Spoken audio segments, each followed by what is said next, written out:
What would you think if police pulled you over and asked for a DNA test? One woman says it happened to her and she called NBC5 to investigate the suspicious stop. NBC5's Scott Gordon has been looking into the roadblock in Fort Worth. Kim Cope was on her lunch break Friday driving north on Beach when she came across two police cars with lights flashing. Yeah, they were about right in here. She says the uniformed officers directed her into this parking lot. I gestured to the guy in front that I just wanted to go straight, but he wouldn't let me and forced me into a parking spot. Once parked, she says she couldn't believe what she was asked next. They were asking for cheek swabs. They would pay you $10 cash for that.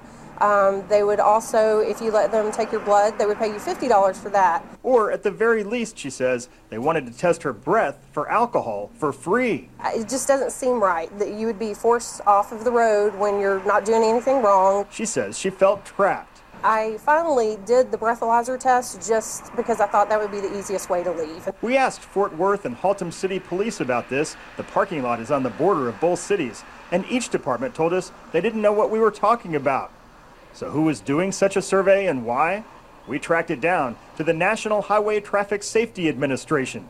The federal agency confirms they're doing this in 30 cities across the country, part of an $8 million survey over 3 years to find out exactly how many drivers are drunk or on drugs.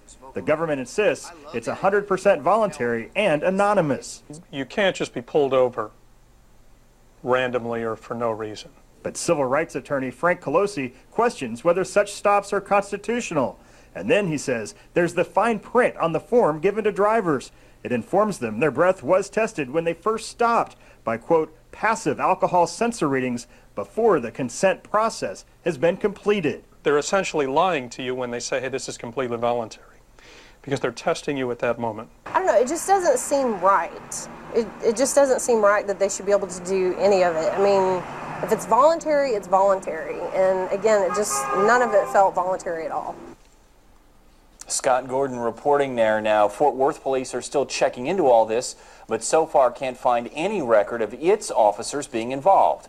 We should make it clear the people actually doing the survey were government contractors. The Federal Traffic Safety Administration did not respond to our specific questions.